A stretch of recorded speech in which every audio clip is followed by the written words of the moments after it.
Welcome to the People's National Congress Reform Press Conference for Wednesday, September 25th, 2024.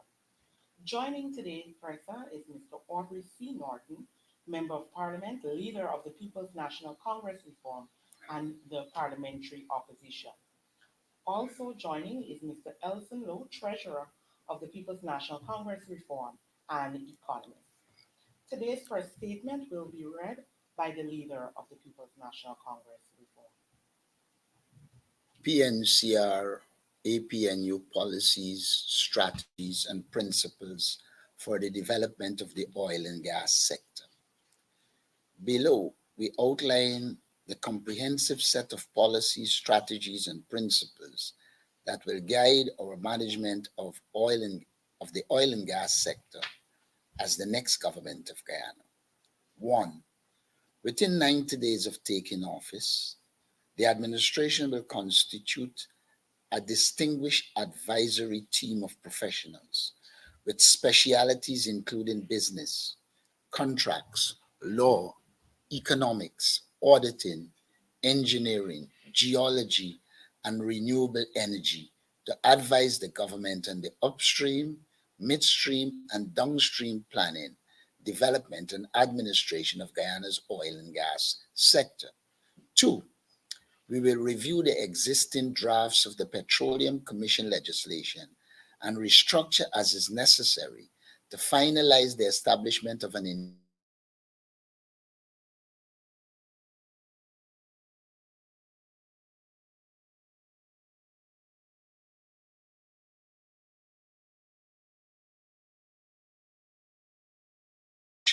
exploration, production, sales, refining, and gas utilization for energy conversion. 3. To eradicate corruption and unethical conduct by government and contractor officials. We will institute an independent Inspector General's office with a 24/7 anonymous hotline to involve the public in reporting any knowledge or appearance of corruption. The Inspector General's office will be adequately resourced and vested with the authority to conduct independent investigations and, where necessary, recommend prosecutions. 4. We will immediately reinstate the coalition government's requirement for full liability coverage. This includes the appropriate insurance, as well as parent company guarantee to cover the full cost of an oil spill, prohibition of gas flaring except in special cases of startup, emergency and maintenance in compliance with environmental impact assessment, reinjection of the very hot toxic and oil-laced water in accordance with international standards and the World Bank. We will implement the World Bank's plan for an oil and gas unit at the EPA comprising skilled and experienced oil and gas professionals to provide adequate oversight. 5.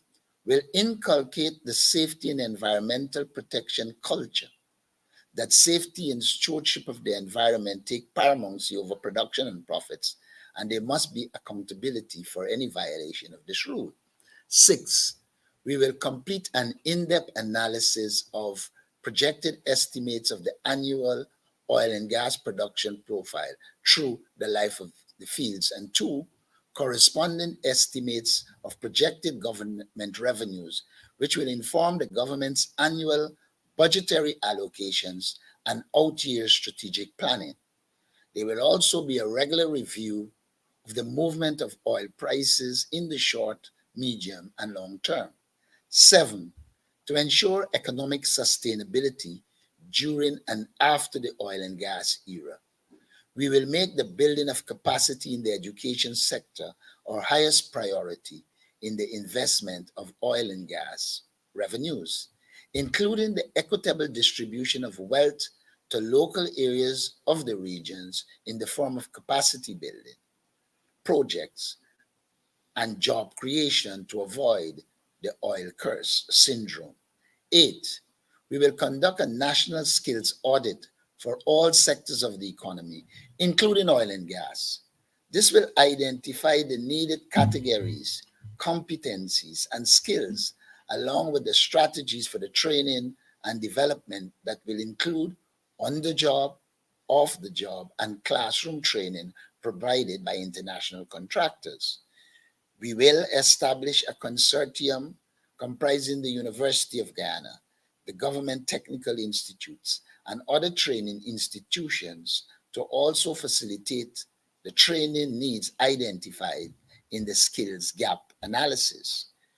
9, we will develop a directory of registered diaspora oil and gas professionals and businesses.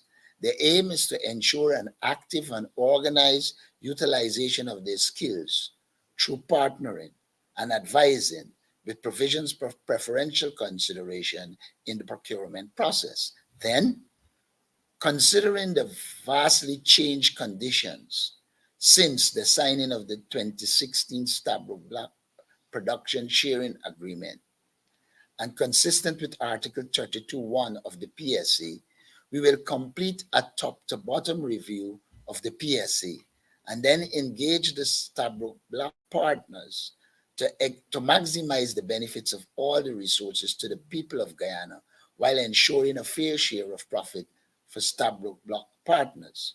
The review will include but not be limited to ring fencing of projects, oil tax regime, environmental responsibilities, decommissioning, transparency, the timely reporting of information, regulatory oversight, and real-time monitoring, auditing, local content, shared management, and decision-making in operations in the oil and gas sector. 11, we will conduct feasibility studies to determine the viability of creating a national oil company and or a local refinery. 12, we will complete the cradle to grave management plan commenced by the coalition for the management of the millions of tons of hazardous and non-hazardous wastes generated by the oil and gas industry and the rest of the country to ensure that treatment, storage, and disposal of these wastes are done in accordance with safe and environmentally sound international standards and practices. This will include completion of site evaluations and selections and designs of state-of-the-art landfills to guarantee adequate treatment, storage, and disposal currently unavailable in Guyana. 13, we will undertake a complete review of the Stabroek Block PSA, and we will also complete a similar review of the contractual regime of the other blocks. 14, taking into account that the existing 1996 Environmental Protection Agency Act was legislated 19 years before oil and gas discovery, and hence did not consider specific oil and gas regulations and other unforeseen industrial activities, we will complete a holistic review of the EPA Act with recommended amendments for the legislative approval to ensure safe and environmentally sound oversight to comport with Guyana's new and foreseeable development. 15, for full transparency, we will institute a publication of information protocol, ensuring that all information, including but not limited to contracts, agreements, contractors' quarterly reports, new discoveries, updated reserves, and production data be made available and accessible to the public conveniently and timely. 16, we will complete a feasibility study to evaluate the most economical and environmentally viable options for utilizing the produced gas as an energy resource for Guyana, including the use of ISO containers for the transportation of natural gas to shore. 17, we will conduct a review of the Natural Resource Fund and restructure it as is necessary to ensure its independence, prudent management, and the fulfillment of its mandate. 18, in order to stimulate the local economy and gain skills and international competitiveness in the supply of goods and services, we will institute a local content policy that ensures equitable participation of local businesses by requiring the contractor to maximize expenditures on local goods and services. 19. We will govern and manage the oil and gas sector in the best interests of the people of Ghana and in accordance with the rule of law. And 20, we will utilize the resources of the oil and gas sector to craft a foreign policy which will facilitate the integration of the oil and gas sector into a strong national economy that can help to protect the territorial integrity and sovereignty of our nation. Thank you. Thank you. At this time, we will take questions on the press statement, and I'm asking that we note today that we will be sticking with the press statements. This press statement, sorry.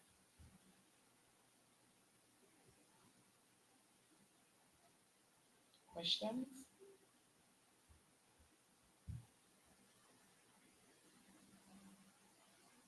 Miss Rennie?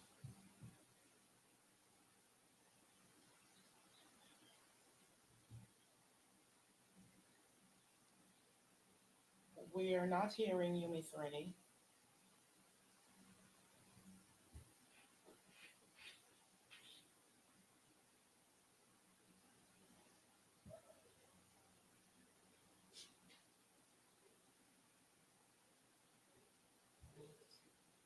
I think she may be having a bit of difficulty with her audio.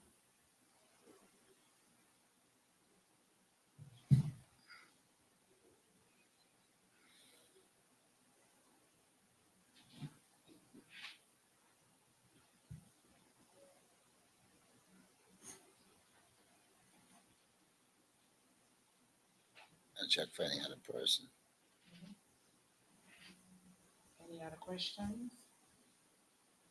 While we check and see what's happening. Miss Garnett?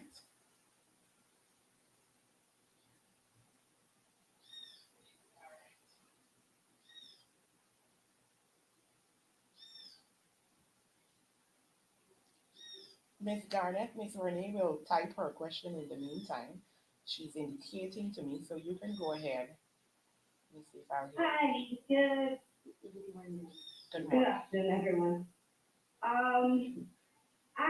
What can I see? Can Mr. Hamad repeat what the headline for the list that he just read out is? Because I came in, the recording started to me at number 3, I think.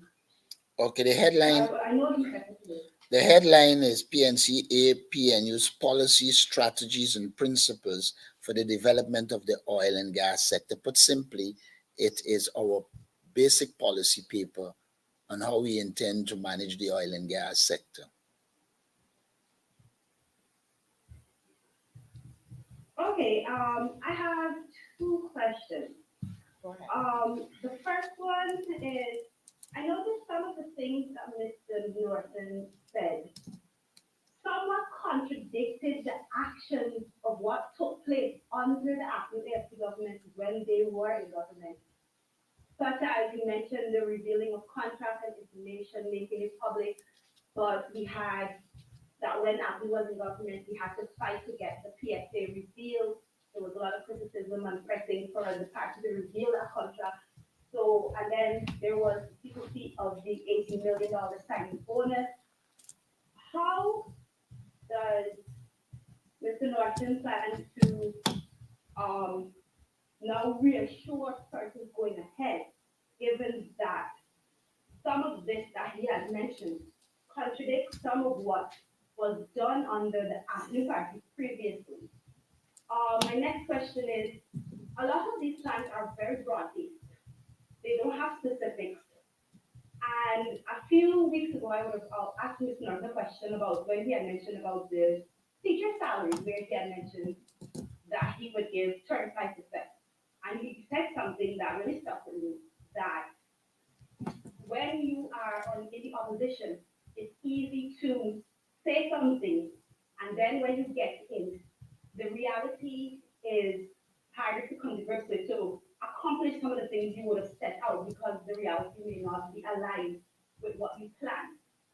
To what extent can Mr. Norton assure that these things being said now that when the party gets in, that they will have the ability to still implement them and stick to them, even when they come up against realizing that the landscape there may not, I don't know to what extent you guys have assessed these specific statute, the policies that you put forth here.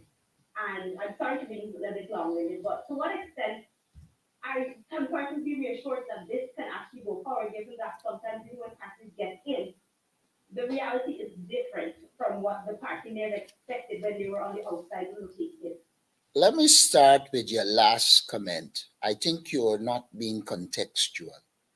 When I was speaking, I was talking on an issue in which I said I didn't want to pronounce because when you get there, we didn't have the information at our disposal. And therefore, it wasn't wise to pronounce because you might get there and find out that there is a different situation. That still holds. Now, the contradiction. It is a fact that the first time anyone saw the contract was while the APNU, AFC was in government and put it in the public domain. So I don't know what contradiction exists when in fact the PPP had it for years. It was never made public and it was first made public under the APNU. Additionally, we ensured that the opposition was engaged to have data, etc., which this government is not prepared to do. So as it relates to the sign-in bonus, as far as I know, the sign-in bonus is not what is claimed by the PPP and government. It was taken to ensure that we can pursue the matter of our territorial integrity at the level of the International Court of Justice. And when that matter came, the money was there. The PPP's attempt to suggest that something illegal is a reflection of their culture.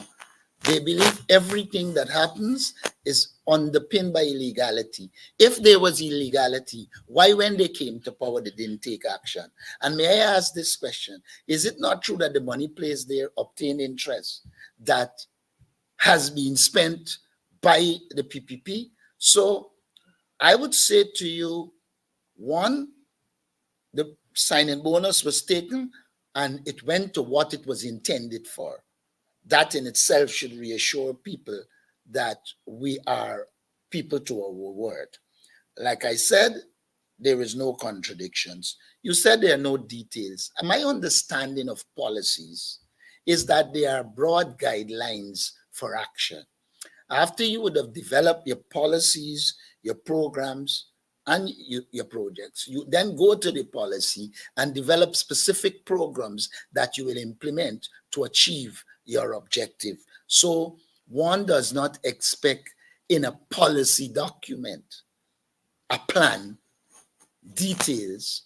You are providing general policies that the people who you govern will understand the direction you're carrying the country or the industry. And so I do not believe that there is need for even the suggestion that there'd be details when we state at the top policies, strategies, and principles. Now, as it relates to the comment on teacher salary, I think in that presentation, we did more than once. In one press conference, I showed where you can take the money from.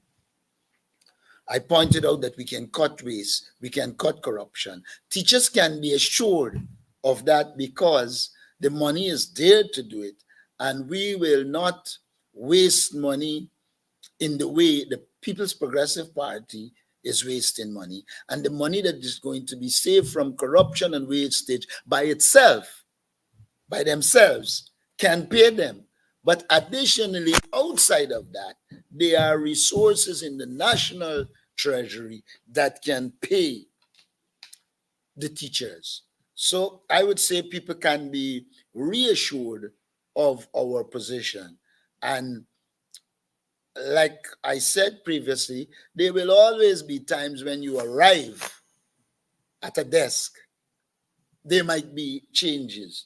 the policy is structured in such a way that you can achieve your objectives, even though there might be slight changes when you arrive in government. Thank you. I will read the question from Ms. Renee Kaitronos, and then I'll take the question from Mr. Mark Benchcott. Ms. Renee asked, Mr. Norton spoke about the conducting a comprehensive review of the Stavro Block production sharing agreement, and he outlined several areas of focus. However, what I would like to clarify is whether the party is considering imposing taxes on Exxon and its partners.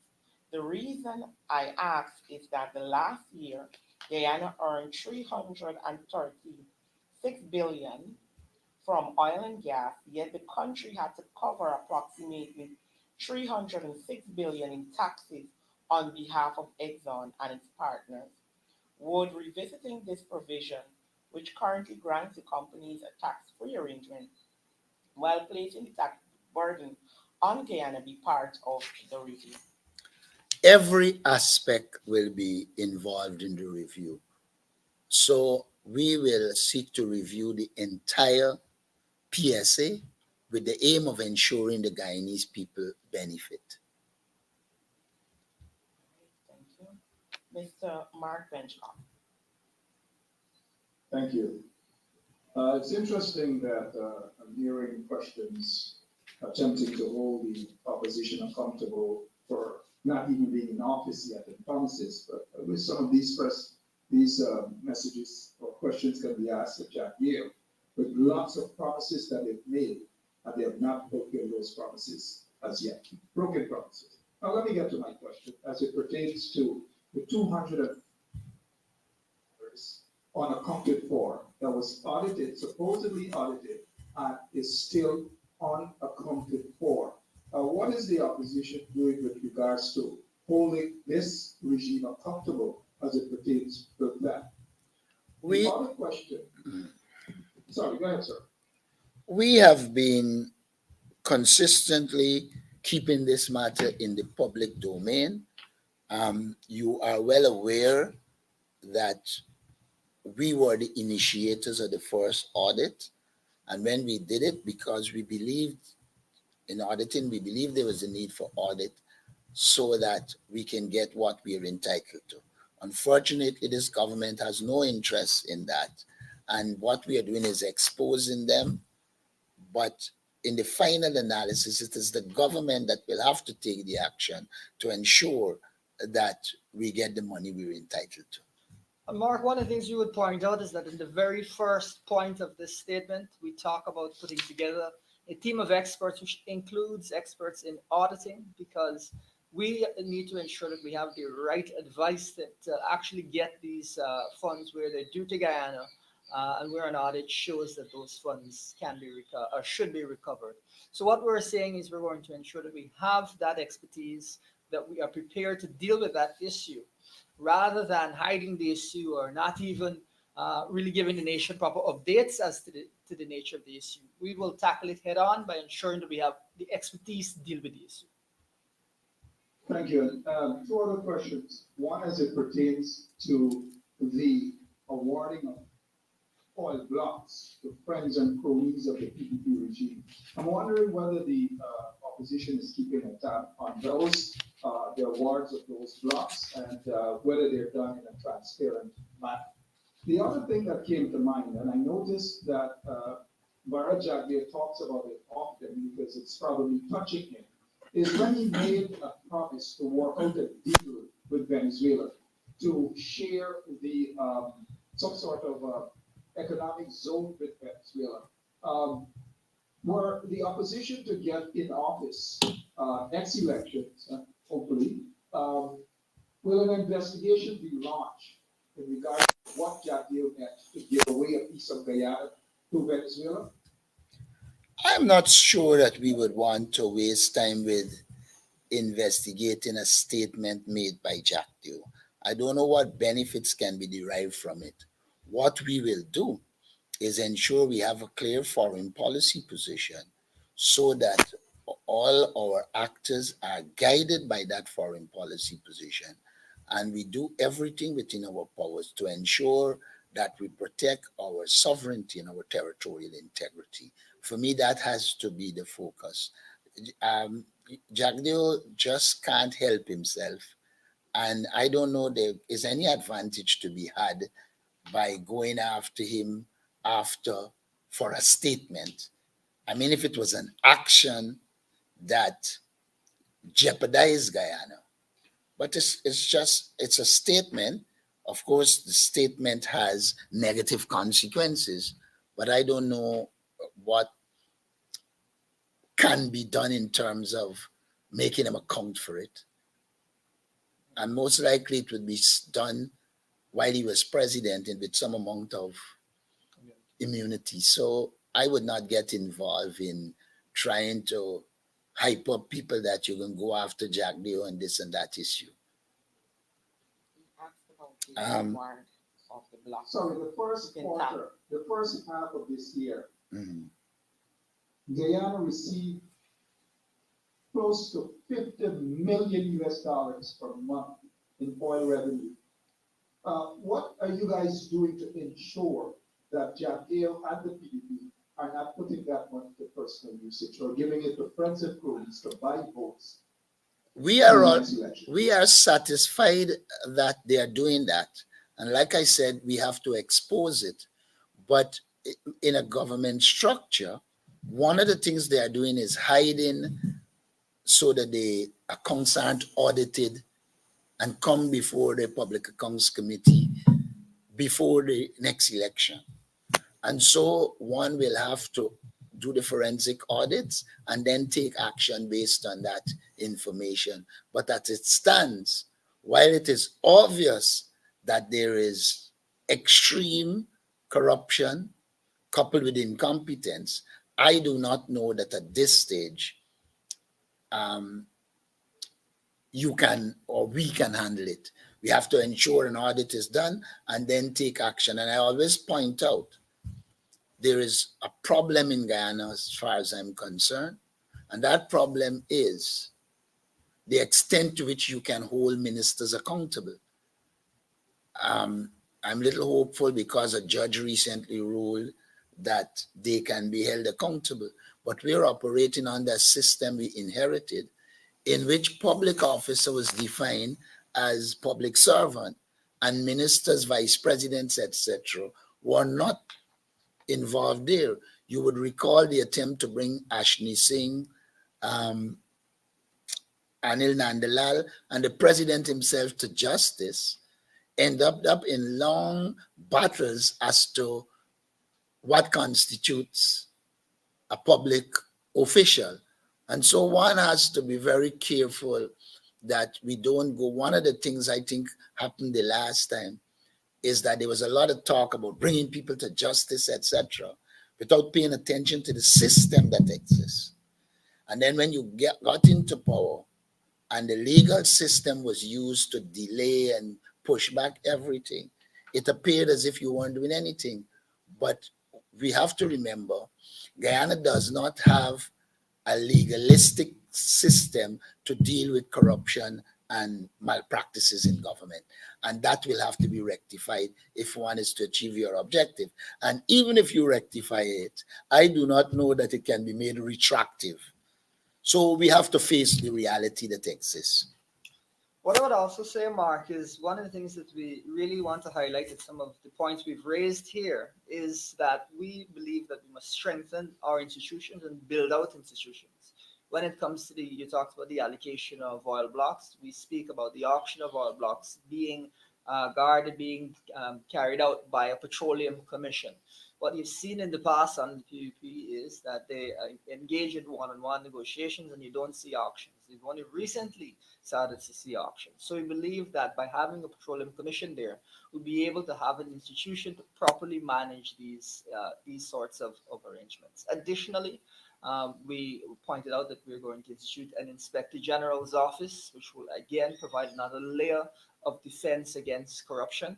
And that is really vital in order to ensure that this industry, which across the world has often been plagued by corruption, has some, again, further safeguards. So we recognize, as the leader is mentioning, some institutional and legal limitations, and through building our institutions and strengthening the framework of governance in this country, we believe that we'll be able to move things forward. We even want to point out that, and I think it's our second to last point here, or third to last, we mentioned that we believe that the rule of law is vital. And so this is a totally different approach than we were just off the whims, their whims and fancies as things are done. We believe in putting in place those institutions. We believe in dealing with things in a structured way and ensuring that the rule of law is followed. And I mentioned before at one of the press conferences, the PPP is intent on being corrupt. And one of the reasons that is obvious is that when Minister Ashley Singh was charged, I think they became worried that he could have gone to jail. Now, what they have done is to not make him the minister in the true sense of the word, but give him responsibility to finance. So the minister is really Irfan Ali, who will enjoy some amount of immunity. And the corruption is so obvious. I mentioned the Geology and Mines Commission building in my last press conference, in which you took $2 billion. This building was already up. You had to now modify and complete. And you took $2 billion. And we called for a forensic audit of it. They're not likely to do it, but it is an issue we'll keep on the front burner because it is waste of the Guyanese money. And a lot of this money is going into the pockets of the PPP elites, their friends, their families, and their favorites.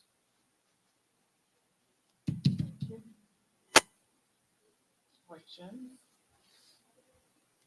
Ms. Garnett, is your hand up again?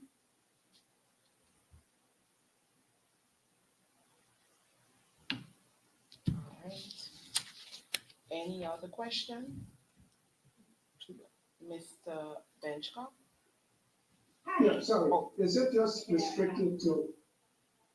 All right, I'll stand up. Go ahead. Sorry. Ms. Garnett? We are not hearing you. You're having, it's very broken.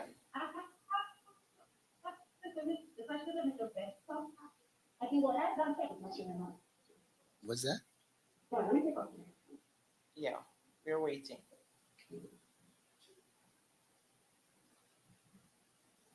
I didn't hear what you said. Yes, you can go ahead. We're hearing you better now. Oh, you guys can hear me? Yes. Yeah, I have a question pertaining to the question that Mr. Benchcock asked. I know you guys said you weren't taking questions out of the press statement, but it's pertaining to the Venezuela situation and the giveaway of the narrative that there was some giveaway of the maritime zone.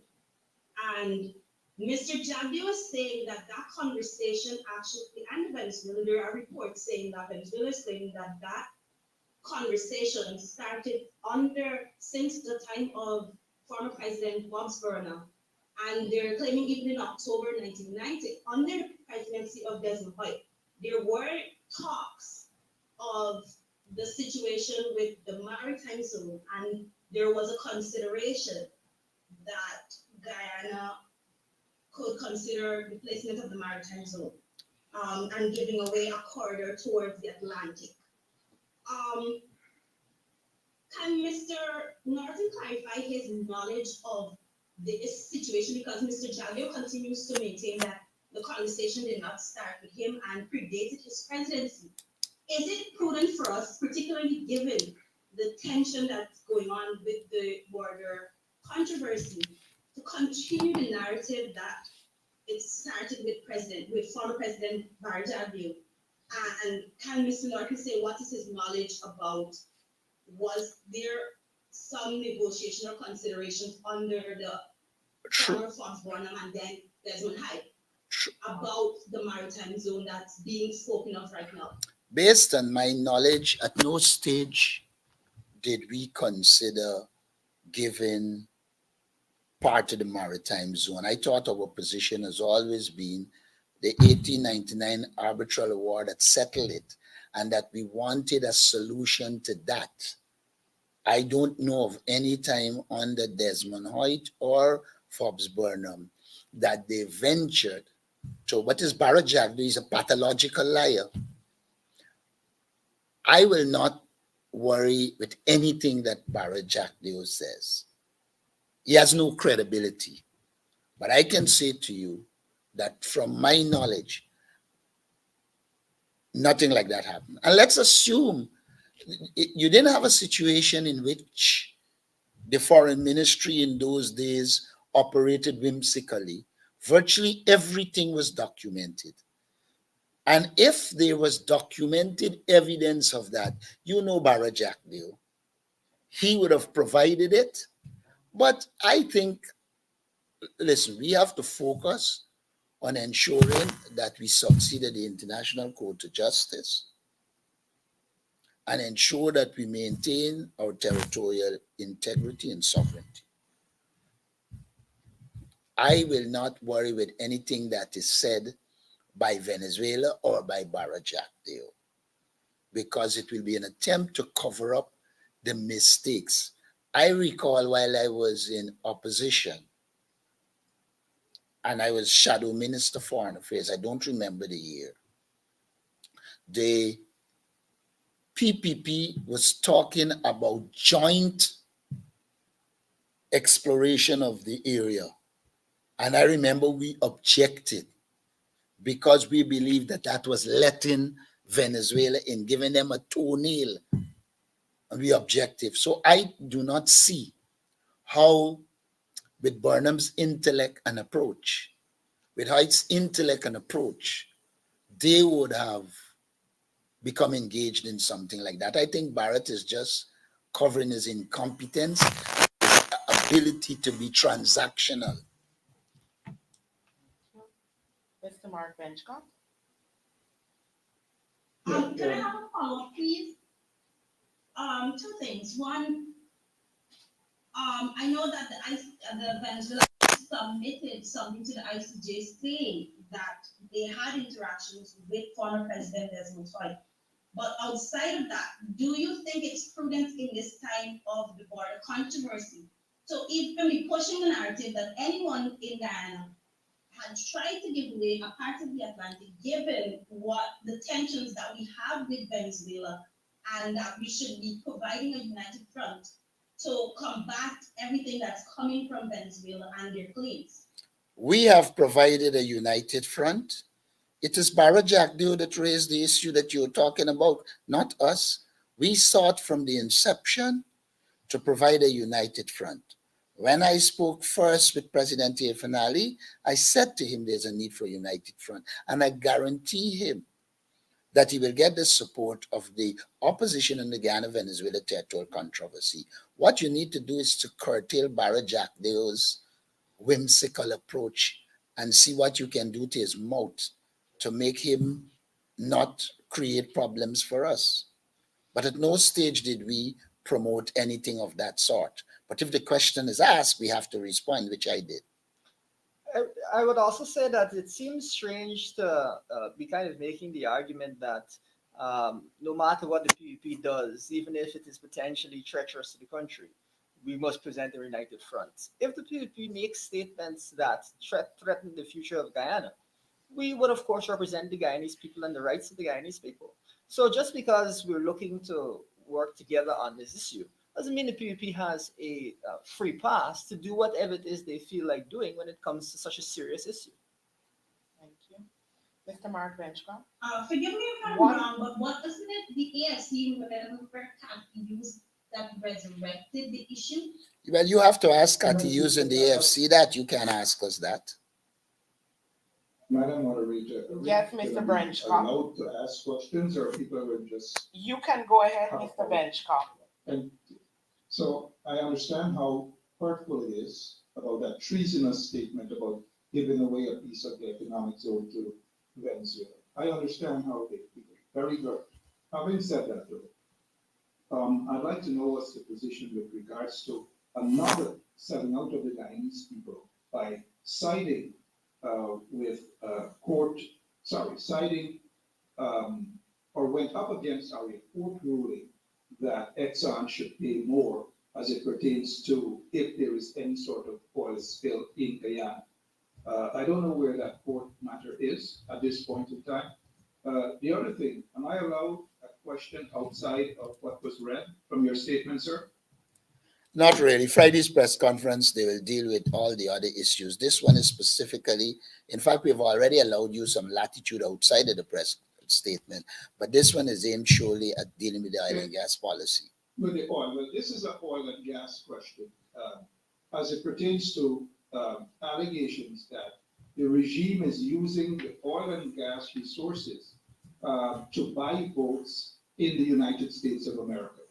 They held meetings in Brooklyn and Queens, and it is reported that they are giving away folks thousands of US dollars, which is very concerning at this point in time. Your take, sir. We are convinced that the PPP is a maverick party and that they have no interest in the rule of law. And it's not restricted to the areas you call. They went to the Brazil and did the same thing at the borders with Brazil. My understanding is that they're doing the same thing with Suriname. We have to be vigilant and be prepared to deal with it. You would know from the local government elections, which is not as important an election as the general and regional elections, and they were prepared to bribe people. They were prepared to do false signatures to the point where Barra Jagdeo had to apologize. So we won't put anything past them. We just have to be prepared to deal with it. That's the nature of the People's Progressive Party. Mark, on your question regarding the PPP's willingness to side against the Guyanese people to avoid there being a parent company guarantee, as we said in our statement, we will immediately reinstate our policies that there should be a parent company guarantee to ensure that we see the kind of coverage that Guyana requires, given the severity of the risk if there is an oil spill, the financial severity of that. So that just once again underlines our commitment to ensuring that we have a safe operating climate and that the people of Guyana, their interests are protected. And really what it also does is highlight the gulf between the position that we have taken and the position the PPP has taken, where they are willing to go to court, willing to actually go to court, actually join that case. So reduce the protection that Guyana receives. They didn't think that a neutral position was enough of a position.